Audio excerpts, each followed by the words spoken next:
Hello guys, आज हम parts of speech को डिस्कस करने वाले हैं। 15 से 20 मिनट की इस लेक्चर में मैं आपको पार्ट्स ऑफ स्पीच का डिटेल एक्सप्लेनेशन देने वाला हूं। डिटेल में आपको पार्ट्स ऑफ स्पीच समझाने वाला हूं। मैं आपके साथ एक एक टॉपिक डिस्कस करूंगा जो कि आपके लिए बहुत ही इंपॉर्टेंट है पार्ट्स ऑफ स्पीच को समझने के लिए। तो चलिए हम लोग वीडियो को स्टार्ट करते हैं। So let's start the video. सबसे पहले देखिए यहाँ पे पार्ट्स ऑफ स्पीच। कोई भी चीज़ आप पढ़िए तो सबसे पहले जो चीज़ पढ़ रहे हैं उसका मतलब आपको जरूर आना चाहिए। तो यहाँ पे लिखा है पार्ट्स ऑफ स्पीच, और पार्ट्स ऑफ स्पीच अगर हिंदी की बात की जाए तो पार्ट्स ऑफ स्पीच का हिंदी होता है शब्दभेद। तो उसकी हिंदी पे अभी मत जाइए। अब पहले देखिए पार्ट्स ऑफ स्पीच। पार्ट्स का मतलब क्या होता है? पार्ट्स का मतलब होता है हिस्सा, मतलब कोई भी चीज़ है उसका छोटा सा एक भाग होता है। अब भाग कह लीजिए, हिस्सा कह लीजिए, कोई मतलब नहीं है। स्पीच, स्पीच का मतलब होता है सेंटेंस, तो स्पीच का मतलब हो गया सेंटेंस।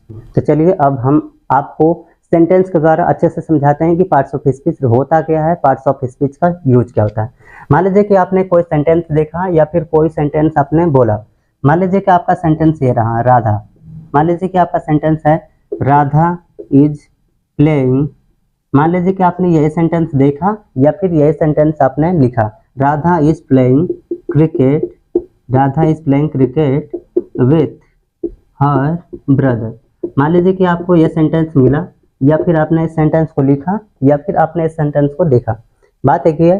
तो सबसे पहले आप क्या सोचेंगे कि राधा क्या है, इज क्या है, प्लेइंग क्या है, क्रिकेट क्या है, विथ क्या है, हर क्या है, ब्रदर क्या है, यही ना सोचेंगे। तो सबसे पहले तो इसकी बात कर लेते हैं। तो राधा क्या है? राधा होता है अब नाउन। तो राधा क्या है? नाउन है, राधा नाउन हो गई। इज क्या है? तो आप कहेंगे कि इज वर्ब होता है। Very good.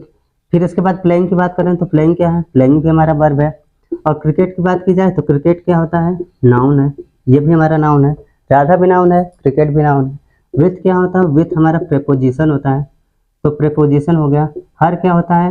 हर होता है पजेसिव एडजेक्टिव, तो पजेसिव एडजेक्टिव होता है।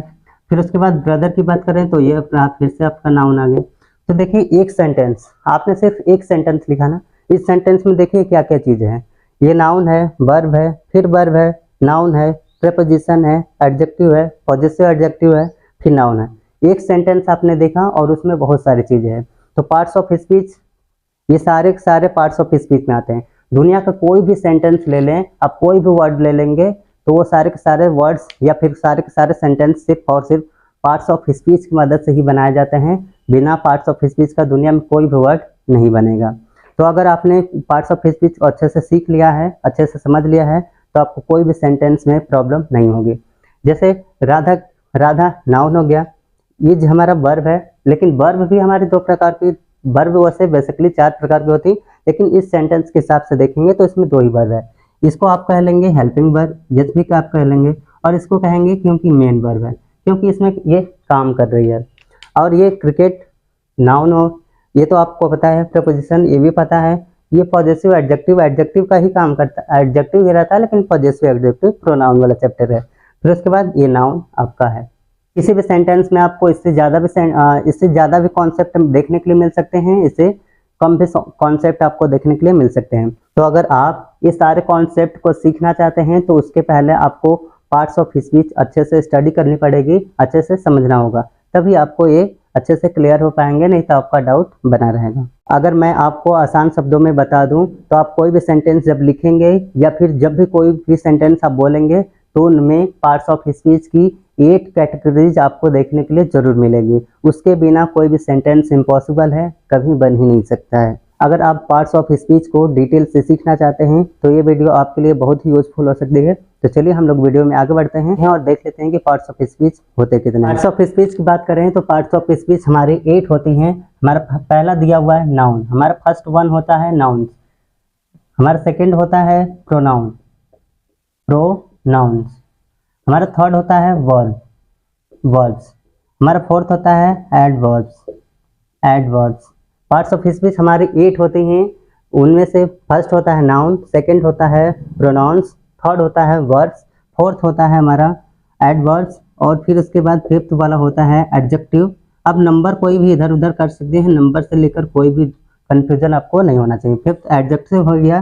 फिर उसके बाद वाला आता है प्रोपोजिशन होता है, तो प्रेपोजिशन। फिर उसके बाद आपको कंजक्शन, कंजक्शन आता है, इसको कंजंक्शन आप पढ़ेंगे, या कंजक्शन, दोनों पढ़ सकते हैं।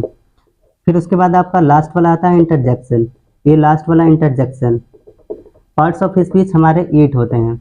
फर्स्ट वन पहला होता है नाउन। पार्ट्स ऑफ स्पीच हमारे 8 होते हैं। हमारा फर्स्ट होता है नाउन, दूसरा होता है हमारा प्रोनाउन, तीसरा होता है हमारा वर्ब, और चौथा होता है हमारा एडवर्ब्स, पांचवा हमारा होता है एडजेक्टिव्स, छठा होता है हमारा प्रपोजिशन, सातवां होता है हमारा कंजंक्शन, आठवां होता है इंटरजेक्शन। दुनिया का कोई भी सेंटेंस जब भी आप बनाएंगे तो आपको इन्हीं शब्दों में से ये सारी चीज़ें ही दिखाई देगी, इसके अलावा कोई भी वर्ड आपको देखने के लिए नहीं मिलेगा। तो ये अगर पार्ट्स ऑफ स्पीच आपका क्लियर है तो आप कोई भी सेंटेंस आसानी से उसका A to Z, मतलब उसमें क्या क्या यूज किया गया है, कैसे यूज किया गया है, कौन सा रूल लगा है, आपको सब पता चल जाए। पार्ट्स ऑफ स्पीच की ये 8 कैटेगरीज होती हैं, जिसमें दुनिया के सारे वर्ड्स आ जाते हैं, दुनिया के सभी वर्ड्स आ जाते हैं। अगर कोई भी आप कभी डिक्शनरी खोलकर देखेंगे, कोई भी चीज़ बुक्स खोलकर देखेंगे, कोई भी सेंटेंस खोलकर देखेंगे, तो उनमें आपको यही 8 कैटेगरीज देखने के लिए मिलेंगी, उसके अलावा आपको कुछ भी नहीं मिलने वाला है। अगर आप इंग्लिश पर कमांड पाना चाहते हैं, अगर आप इंग्लिश अच्छे से सीखना चाहते हैं, तो आपको पार्ट्स ऑफ स्पीच की ये 8 कैटेगरीज अच्छे से समझनी होगी, तभी आप इंग्लिश पर कमांड पा सकते हैं। अगर आप लोग इस समय class 9th, 10th, 11th, 12th में स्टडी कर रहे हैं, तो अगर आपने अभी पार्ट्स ऑफ स्पीच की ये 8 कैटेगरीज को सीख लिया तो आपको इन क्लासेस में तो मदद मिलने वाली है। साथ ही जब आप 12th क्लास पास कर लेंगे, जब भी कोई आप किसी भी कम्पिटेटिव एग्जाम्स की तैयारी करेंगे, तो उस समय आपके लिए बहुत ही यूजफुल होने वाला है categories of parts of speech. तो आपका बहुत ही फायदा रहेगा, क्योंकि लोग पढ़ेंगे जाके, आपने पहले से ही पढ़ लिया है, तो आपको बहुत ही बेनिफिट मिलेगा क्योंकि आपने पार्ट्स ऑफ स्पीच की 8 कैटेगरीज को आपने पहले ही सीख लिया है, पहले ही लोअर क्लासेस में आपने सीख लिया है। तो आपके लिए कम्पिटेटिव एग्जाम्स में ज़्यादा पढ़ने की जरूरत नहीं पड़ेगी, आपको सिर्फ और सिर्फ वोकैब्स और कुछ ग्रामर के अदर रूल को आपको पढ़ना होगा। तो चलिए अब हम लोग देख लेते हैं सबसे पहले नाउन। तो चलिए अब हम लोग सबसे पहले नाउन को एकदम अच्छे से डिटेल में सीखते हैं। हमारा फर्स्ट वन दिया है नाउन। नाउन की डिफिनेशन की बात की जाए तो डिफिनेशन बहुत लोगों को पता रहता है, लोग पढ़ते हैं और भूल जाते हैं, क्योंकि उनको अच्छे से समझ में नहीं आता। आपने अक्सर देखा होगा कि बहुत लोग क्या करते हैं, पार्ट्स ऑफ स्पीच, नाउन मतलब सारी चीज़ें को एकदम रट लेते हैं, डिफिनेशन रट कर लेते हैं और कहते हैं कि मुझे समझ में नहीं आना, क्योंकि वो उनका रीजन भी है नहीं समझ में आने का, क्योंकि वो चीज़ें समझते नहीं बल्कि रटते हैं। तो अगर वो चीज़ें रटेंगे तो कुछ दिनों के बाद जाहिर सी बात है कि वो भूल ही जाएंगे, उनको समझ में नहीं आएगा। अगर आपने इस चीज़ों को सीखा है, समझा है, तो आपको वो चीज़ें भूलने वाली नहीं है। तो वो चीज़ें आज की वीडियो में हम लोग ऐसा ही सीखने वाले हैं कि हम लोग रटेंगे नहीं, डेफिनेशन पे हम नहीं जाएंगे, बिल्कुल नहीं, लेकिन वो सारी चीज़ें आपको अभी सिखाएंगे। देखिए नाउन, बस एक बात आप याद कर लें कि दुनिया में जितनी भी चीज़ें होती हैं जिसको हम लोग देख सकते हैं, जिसको हम लोग छू सकते हैं, वो क्या होती है, नाउन होती है। मान लीजिए कि ये मार्कर है, मार्कर क्या है, नाउन है। बोर्ड क्या है, नाउन है। फोन क्या है, नाउन है। और रूम क्या है, वो भी नाउन है। तो मतलब ये तो जाहिर सी बात है, हम लोग इसको देख सकते हैं, छू सकते हैं, तो कोई भी बता सकता है कि ये सर ये नाउन है। लेकिन दुनिया में कुछ ऐसी भी चीज़ें होती हैं जिसको हम लोग देख नहीं सकते, छू नहीं सकते, वो फिर भी नाउन होते हैं। इसकी बात कर रहे हैं, जैसे हवा चल रही होती है, तो क्या आप लोग जानते हैं कि हवा को हम लोग देख सकते हैं? तो कहेंगे बिल्कुल नहीं। हवा को छू सकते हैं? वो छू भी नहीं सकते, तो फिर भी क्या होती है, नाउन रहती है। तो दुनिया में ऐसी भी चीज़ें हैं जिसको हम लोग देख नहीं सकते, छू नहीं सकते, वो फिर भी हमारी नाउन होती हैं। और इसकी टाइप्स की बात कर रहे हैं तो ये 5 प्रकार के होते हैं। पहला होता है प्रॉपर नाउन। नाउन की अगर टाइप्स, क्योंकि ये डिटेल का भी एक्सप्लेनेशन है, तो इस पूरा डिटेल में अच्छे से नाउन का सीख लेते हैं, बाकी छोड़ दीजिए। नाउन हो गया, पहला होता है प्रॉपर नाउन, दूसरा होता है कॉमन नाउन, तीसरा होता है हमारा कलेक्टिव नाउन, फिर चौथा होता है हमारा मैटेरियल नाउन, हमारा पांचवा होता है एब्स्ट्रैक्ट नाउन। हमारा फर्स्ट देखिए प्रॉपर नाउन का मतलब होता है नेम विशेष, मतलब सिर्फ और सिर्फ आपको नेम होना चाहिए। जैसे राम क्या है, राम है प्रॉपर नाउन। श्याम क्या है, प्रॉपर नाउन। इंडिया मान लीजिए क्या है, इंडिया भी हमारा क्या है, प्रॉपर नाउन है। अब मान लीजिए कि कोई कानपुर है, कोई प्लेस का नाम ले लेते हैं, तो ये भी क्या है, हमारा प्रॉपर नाउन है। और यहाँ पे वाराणसी लिख लीजिए, वाराणसी, ये भी क्या है, हमारा नाउन है। मतलब राम क्या है, नाउन है, प्रॉपर नाउन है लेकिन प्रॉपर नाउन। राम क्या है, प्रॉपर नाउन। श्याम क्या है, मतलब ये आपको नेम डिनोट कर रहा है। दुनिया में जितनी भी चीज़ें हैं जिसका नेम होता है, पर्टिकुलर नेम होता है, अगर नेम नहीं रहेगा तो वो दूसरा नाउन हो जाएगा। तो अगर किसी भी दुनिया में जो भी चीज़ें हैं जिनका एक पर्टिकुलर नेम होता है, that is called proper noun, वह प्रॉपर नाउन होता है।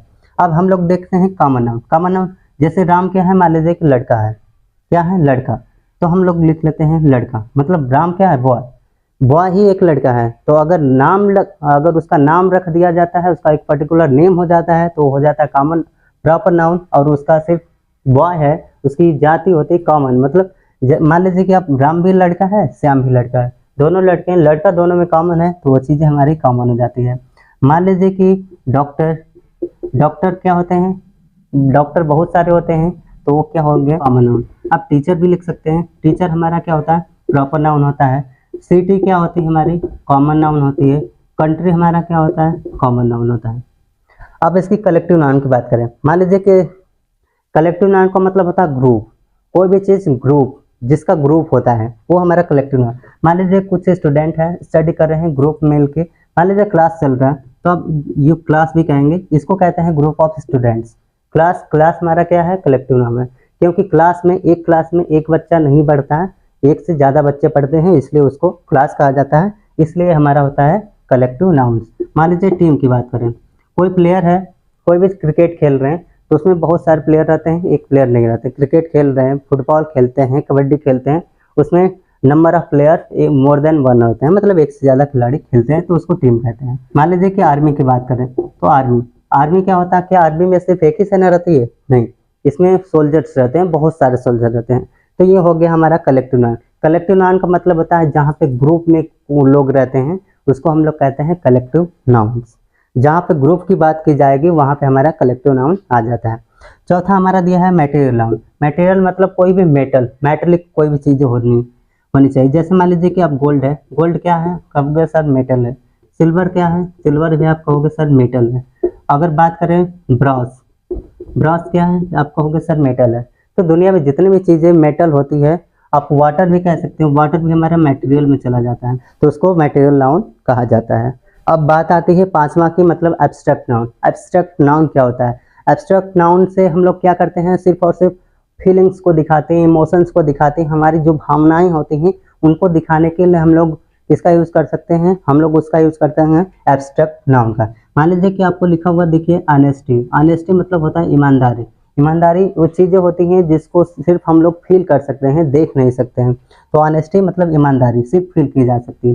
मान लीजिए ब्रेवरी लिखा है, ब्रेवरी का मतलब होता है भाग नहीं सकते हैं, इसको सिर्फ हम सिर्फ फील कर सकते हैं। सैडनेस, मान लीजिए कोई भी दुखी है, बहुत दुखी है, तो उसको हम लोग क्या कहेंगे, सैडनेस है, बहुत ही दुखी है, बहुत दुखी है, तो इसको हम लोग देख नहीं सकते, सिर्फ हम इसको महसूस कर सकते हैं कि हाँ उसको वास्तव में दुख है। हमारा दूसरा दिया प्रोनाउन। प्रोनाउन का मतलब होता है सर्वनाम। इसकी हिंदी की बात नहीं करेंगे, डेफिनेशन थोड़ा सा देख लेते हैं। डेफिनेशन होता है pronoun is a word which is used in place of noun. मतलब जाहिर से ये इसका मतलब ये है, इसको हिंदी में अगर समझें तो इसका मतलब ये होता है कि कोई भी वर्ड जो नाउन के स्थान पर यूज किया जाता है उसको हम लोग क्या कहते हैं, प्रोनाउन कहते हैं। जो भी वर्ड नाउन के स्थान पर यूज किया जाएगा उसको हम लोग प्रोनाउन कहेंगे। अब मान लीजिए कि राम एक लड़का है और ये बहुत सारा काम करता है। मान लीजिए कि राम प्लेज, राम खेलता है, फिर आपने लिखा राम राइट्स, राम लिखता है, फिर आपने लिखा राम रन्स, राम रन्स, फिर आपने लिखा राम स्लीप। अगर ये सारी चीज़ें, तो आपने कभी देखा है कि एक ही चीज़ को बार बार लिखा जाता है, नहीं लिखा जाता, तो ये पहला वाला तो करेक्ट हो जाएगा, पहला वाला सही हो जाएगा क्योंकि नाउन है। फर्स्ट में कोई भी लड़का, क्या कोई भी लड़का है जिसका, मान लीजिए एक लड़का है जिसका नाम है राम, तो पहला वाला सेंटेंस तो सही हो जाएगा। बार बार किसी भी चीज़ को नहीं लिखा जाता है, तो ये जो राम राम लिखा हुआ ना 3 टाइम्स जो भी लिखा है, जितने टाइम्स भी आप लिखेंगे तो उसको हटा करके उसके स्थान पर जो भी वर्ड यूज किया जाएगा वही हमारा कहलाता है प्रोनाउन। इसके स्थान पे सब में ही लग जाएगा, क्योंकि राम बार बार एक ही चीज़ को नहीं लिखा जाता है, इसलिए इसके स्थान पर ही लिखेंगे। और यही देखिए जो नाउन के स्थान पर वर्ड यूज किया जा रहा है उसी को हम लोग कहते हैं प्रोनाउन। प्रोनाउन बहुत सारे होते हैं, जैसे ही होता है, सी होता है, फिर आई होता है, यू होता है, दे होता है, ये सारे के सारे प्रोनाउन रहते हैं। और भी होते हैं, जैसे तीसरा हमारा होता है वर्ब।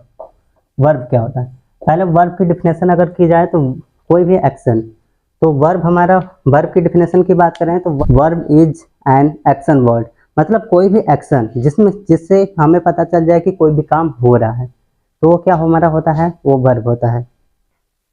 देखिए जैसे मान लीजिए कि आपको एक सेंटेंस देखने के लिए मिलेगा, राम इज गोइंग, मान लीजिए कि आपको कोई एक सेंटेंस दिख रहा है, Ram is going to school, आपने ये सेंटेंस देख लिया, ठीक है।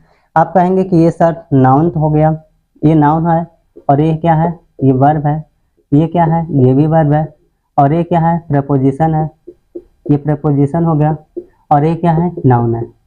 आपने देखा कि ये भी वर्ब है, ये भी वर्ब है। जब आपको वर्ब पढ़ना होता है तो वर्ब बेसिकली 4 टाइप्स के होते हैं, लेकिन इसमें सिर्फ 2, इस सेंटेंस के लिए सिर्फ 2 पढ़िए। एक होता है हेल्पिंग वर्ब, इसमें देखिए पहला वाला जो इज लिखा हुआ वो हेल्पिंग वर्ब है, क्योंकि वो किसकी मदद कर रही है, मतलब जाने की मदद कर रही है, तो इसलिए वो हेल्पिंग वर्ब है। अब मेन वर्ब हमारा क्या दिया हुआ है, मेन वर्ब हमारा है गो, इसको कहेंगे मेन वर्ब। तो आप हेल्पिंग वर्ब जानिए और मेन वर्ब जानिए। इसमें देखिए काम क्या हो रहा है, काम हो रहा है जाने का, जो भी एक्शन होगा, जो भी सेंटेंस में एक्शन होगा उसको हम लोग वर्ब कहते हैं। मान लीजिए कि मैं पढ़ा रहा हूँ, तो पढ़ाने का जो काम हो रहा है, पढ़ाना वर्ब हो गया। आप लोग देख रहे हैं, जो देख रहे हैं वो एक्शन, जो भी काम कर रहे हैं, आप देखने का काम कर रहे हैं, इसलिए देखना क्या हो जाएगा, वर्ब हो जाएगा। मैं लिख रहा था, तो जो मैं लिख रहा हूँ वो क्या हो जाएगा, वर्ब हो जाएगा। तो ये रही वर्ब। अब हम लोग आगे चलते हैं, हम लोग बात करते हैं एडवर्ब्स की। एडवर्ब्स, मान लीजिए आपको एक सेंटेंस दे रहे हैं, मान लीजिए कि लिखा है Ravi is running, Ravi is running slowly, यहाँ पे लिखा है रवि इज रनिंग स्लोवली। इसका देखिए यहाँ पे ये रवि क्या है, नाउन है, इज क्या है, हमारा वर्ब है, और ये रनिंग क्या है, ये भी हमारा वर्ब है। इज हमारा हेल्पिंग वर्ब है, रनिंग हमारा मेन वर्ब है, और ये स्लोवली ये हमारा क्या है, एडवर्ब है। इस देखिए रवि इज रनिंग स्लोवली, मतलब स्लोवली जो हमारा वर्ब है, स्लोवली किसको डिनोट कर रहा है, वर्ब को।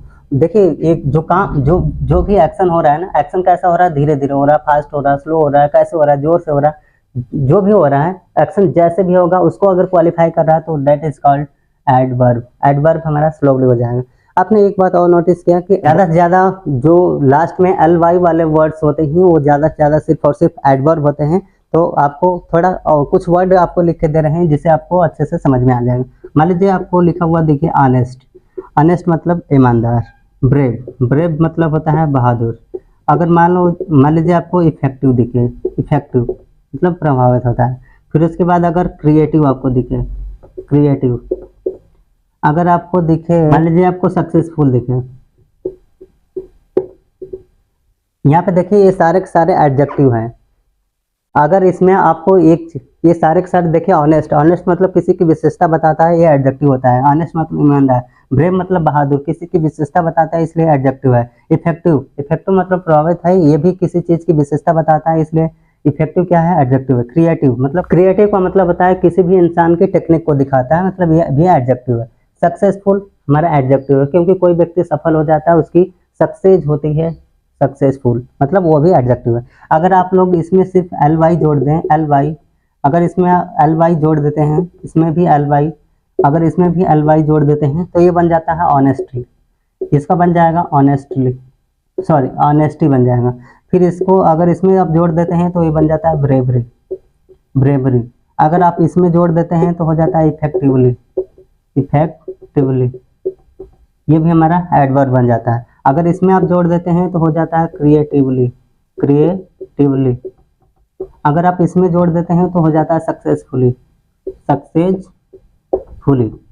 देखिए अब आपको आप देख रहे होंगे कि सब में क्या है, एल वाई। तो मतलब ज़्यादा से ज़्यादा केस में अगर एल वाई लास्ट में लिखा हुआ है तो वो हमारे हो जाते हैं एडवर्ब्स। आपको अच्छे से याद।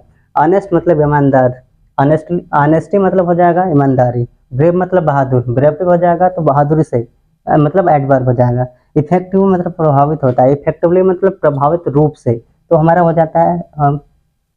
जाता है एडवर्ब।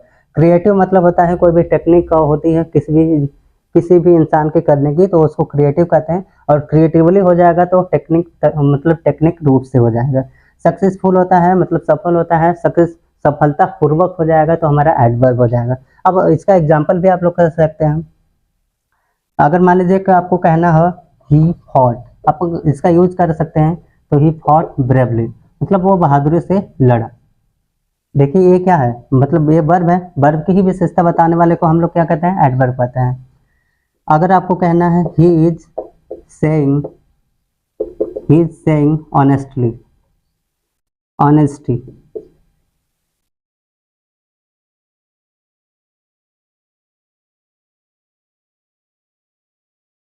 सॉरी यहाँ पे ऑनेस्टली ही रहेगा, ऑनेस्टली ही रहेगा, यहाँ पे भी ऑनेस्टली रहेगा, सॉरी। यहाँ पे देखिए ही इज सेइंग ऑनेस्टली, मतलब वो है ईमानदारी से कह रहा, या आप कह सकते हैं फिर से he is working honestly, honestly का मतलब होता है ईमानदारी से काम, वह ईमानदारी से काम कर रहा है। अब क्या कहेंगे, अगर आपको कहना हो सक्सेसफुल का यूज करना है तो बोल सकते हैं कि you have done your work, you have done your work successfully, तो आप सक्सेसफुली भी लिख सकते हैं। यहाँ पे देखिए सबका यूज एकदम कैसे हो रहा है, काम तो हो गया लेकिन कैसे हुआ, सक्सेसफुली। यहाँ पे वर्किंग, काम हो रहा है, कैसे हो रहा है, ऑनेस्टली, ईमानदारी से कह रहा है, लेकिन कैसे कर रहा है, ऑनेस्टली कर रहा है, ईमानदारी से कर रहा है, ईमानदारी, तो मतलब ये सारा सारा वर्ड आपको क्या हो गया, ये सारा सारा क्या हो गया, आपको एडवर्ब है, तो आपको समझ में आ रहे होंगे। अब हम लोग चलते हैं आगे, हमारा अगला दिया हुआ है एडजेक्टिव। एडजेक्टिव क्या होता है, मान लीजिए कि एडजेक्टिव की बात करें, एडजेक्टिव का मतलब होता है विशेषण, विशेषण का मतलब होता है and adjective is a word that qualifies noun और प्रोनाउन, मतलब जो एडजेक्टिव एक ऐसा वर्ड होता है जो सिर्फ नाउन और प्रोनाउन को क्वालिफाइज करेगा, क्वालिटी उसकी बताएगा। मान लीजिए कि इसके लिए आपको इसके लिए आप मान लीजिए कि कोई लड़का है, मान लीजिए कि राज लिखा हुआ है, मान लीजिए कि एक लड़का है और ये आपका दोस्त है, राज नाम का आपका कोई एक लड़का है, और मतलब राज नाम का कोई लड़का है और वो आपका दोस्त है। अगर आपसे कहा जाए कि आप चलो इसकी क्वालिटीज को बताओ, तो आप क्या क्या बताओगे, तो आप बताओगे, कहोगे सर वो कि बहुत अच्छा है, चलिए अच्छा हो गया। अब कहोगे कि सर वो स्मार्ट भी है, चलिए स्मार्ट भी लिखते हैं। अब कहोगे सर वो इंटेलिजेंट भी है, तो इंटेलिजेंट भी लिख देते हैं, इंटेलिजेंट। फिर अगर आप कहोगे सर वो बहुत ही स्वस्थ है, तो आप उसको भी लिख लेंगे। तो देखिए ये आपका दोस्त है, आपके दोस्त में एक क्वालिटीज है, क्या है, मतलब वो अच्छा है, स्मार्ट है, तेज है, स्वस्थ है। मान लीजिए आपका कोई दोस्त है जिसका नाम राज है, और आपको आपसे कहा जाए कि चलो आप अपने दोस्त के बारे में कुछ अच्छे अच्छे वर्ड्स बताओ जो उसके अच्छे अच्छे गुण हैं, तो आप कहोगे सर मेरा दोस्त बहुत अच्छा है, मतलब अच्छा है, गुड है, वो बहुत ही स्मार्ट है, वह तेज है, वह इंटेलिजेंट है, और वह हेल्दी है। तो ये सारे वर्ड्स क्या हो रहे हैं, राज मतलब जो आपका दोस्त है उसकी विशेषता बता रहे हैं, उसकी अच्छाई को बता रहे हैं, या जो भी उसकी अच्छाई हो बुराई हो, जो भी चीज़ें बताई जा रही है, तो जो उसके बारे में बताने वाला वर्ड होता है दैट इज कॉल्ड एडजेक्टिव्स, उसी को हम लोग एडजेक्टिव कहते हैं। एक और अब मान लेते हैं, मान लीजिए कि आप कोई बुक पढ़ रहे हैं और यह बुक आपकी बहुत ही फेवरेट है, तो अगर आपसे कहा जाए कि चलो आप इसके बारे में 4-5 वर्ड बता दो जो इससे रिलेट करते हो, तो आप कहोगे सर पहला वर्ड तो आपको गुड मिलेगा कि सर किताब बहुत अच्छी है, फिर कहोगे सर किताब बहुत ही फेमस है, फेमस भी कह सकते हो, फिर आप कह सकते हो सर किताब बहुत ही मोटी है, किताब पतली है, ये भी कह सकते हो, किताब कैसी है, पतली है। फिर आप कह सकते हो सर किताब एकदम न्यू है, फिर आप कह सकते हो सर एकदम किताब क्लीन है। तो ये सारे वर्ड्स किसकी विशेषता बता रहे हैं, ये सारे वर्ड्स किसकी विशेषता बता रहे हैं, बुक की, क्योंकि वो सारी क्वालिटीज बुक में है। तो जब भी कोई भी वर्ड, कोई भी नाउन या फिर कोई भी प्रोनाउन रहेगा जिस वर्ड के द्वारा आपको उसकी विशेषता बताई जाएगी, चाहे वो अच्छी हो चाहे कुछ भी हो, तो वो कहलाते हैं एडजेक्टिव्स। ये रहे हमारे एडजेक्टिव्स। अब हम लोग आगे चलते हैं। अब हमारा दिया है प्रेपोजिशन। प्रेपोजिशन, प्रेपोजिशन का मतलब क्या होता है, प्रेपोजिशन होता है, प्रेपोजिशन यहाँ पे ध्यान रखिए कि यहाँ पे देखिए प्री लिखा हुआ है, प्री मतलब प्री, और फिर इसके बाद लिखा है पोजिशन। प्रीपोजिशन मतलब क्या होता है कि प्रीपोजिशन का मतलब होता है जो भी नाउन है, जो भी प्रोनाउन है, उसके पहले वर्ड्स का यूज होगा और उसका रिलेशन किसी भी दूसरे, उसी सेंटेंस में किसी भी दूसरे नाउन या प्रोनाउन से रिलेशन शो करता है। रिलेशन शो करना ही क्या होता है, कनेक्ट करता है। मतलब जो भी हमारा वर्ड, मान लीजिए कि आपको एग्जांपल दे रहा हूँ इन, ऑन, ये सारा हमारा क्या है, प्रीपोजिशन है। बाई, फ्रॉम, ये सारा क्या है, हमारा प्रीपोजिशन है। और प्रीपोजिशन का मतलब होता है किसी भी नाउन या फिर प्रोनाउन से पहले आता है। प्री लिखा हुआ ना, प्री का मतलब पहले, मतलब किसी भी नाउन या प्रोनाउन से पहले आएगा और उसका रिलेशन उसी सेंटेंस में किसी भी दूसरे नाउन या प्रोनाउन से कराने का काम किसका होता है, प्रीपोजिशन का होता है। मान लीजिए कि आपको एक सेंटेंस दे रहा हूँ, जैसे लिखा है I am in the class, I am in the room भी लिख सकते हैं, तो रूम ही लिख लेते हैं।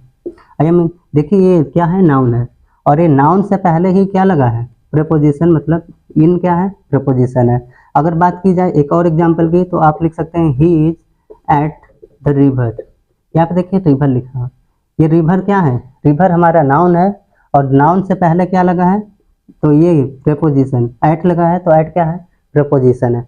अगर आपको एक और सेंटेंस एग्जांपल में दूं, तो लिखेंगे my friend is on the roof, आपका दोस्त छत पर है। तो यहाँ रूफ जो है नाउन है, और नाउन के पहले क्या लगा है, ऑन, ऑन हमारा क्या है, प्रीपोजिशन है। तो जो भी वर्ड, मतलब प्रीपोजिशन वो होता है जो भी किसी नाउन या फिर प्रोनाउन से पहले आएगा और उसका रिलेशन किसी भी दूसरे नाउन या प्रोनाउन से करवाएगा। जैसे देखिए यहाँ पे ये वाला फर्स्ट वाला क्या है, नाउन है, और इसका रिलेशन किससे दिखा रहा है, आई से। यहाँ पे नाउन क्या है, रिवर, और इसका रिलेशन ये रिलेट कर रहा है किससे, ही से। यहाँ पे देखिए रूफ लिखा है, रूफ ये नाउन है, और ये हमारा क्या है, माय फ्रेंड, माय फ्रेंड भी हमारा नाउन है, दोनों का कनेक्ट कर रहा है, दोनों का रिलेशन शो कर रहा है ऑन। तो इस प्रकार से हमारा काम करता है प्रीपोजिशन। हमारा होता है कंजंक्शन। कंजंक्शन का मतलब होता है किसी भी सेंटेंस को जोड़ देना, किसी भी वर्ड को जोड़ देना, किसी भी क्लॉज को जोड़ देना, किसी भी फ्रेज को जोड़ देना। मतलब कंजंक्शन का काम होता है सिर्फ जोड़ देना, चाहे वो वर्ड्स हो, चाहे वो फ्रेज हो, चाहे सेंटेंस हो, कुछ किसी भी चीज़ को जोड़ने का काम कौन करता है, कंजंक्शन करता है। कंजंक्शन बहुत सारे होते हैं, जैसे एंड हो गया, बट हो गया, फिर हो गया, फॉर हो गया, यट हो गया, सो हो गया, ये सारे के सारे हमारे कंजंक्शन होते हैं, जैसे जोड़ने। मान लीजिए कि कोई भी दो लोग काम कर रहे हैं, जैसे मैं पढ़ा रहा हूँ और आप लोग देख रहे हैं, तो मैं पढ़ा रहा हूँ और आप लोग देख रहे हैं, दोनों को जोड़ देंगे तो मैं पढ़ा रहा हूँ, आप लोग देख रहे हैं। दोनों को अगर जोड़ेंगे तो इसका मतलब होगा कि मैं पढ़ा रहा हूँ और आप लोग देख रहे हैं। तो यहाँ पे देखिए एंड से जुड़ जाएगा, तो मतलब दो सेंटेंस को जोड़ने वाला, दो फ्रेज को जोड़ने वाला, दो वर्ड्स को जोड़ने वाला हमारा क्या होता है, कंजंक्शन होता है। अगला दिया है हमारा इंटरजेक्शन।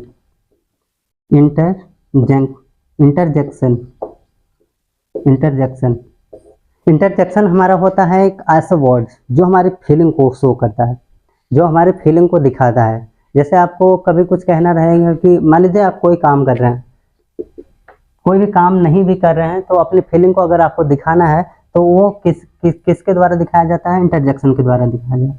तो आप मान लीजिए कि आपको कहना हो वो, मान लीजिए कि कोई काम ऐसा हो गया जो आपको अच्छा नहीं लगा, तो आप कहेंगे वो मतलब वो का मतलब होता है, मतलब नेगेटिव वर्ड होता है।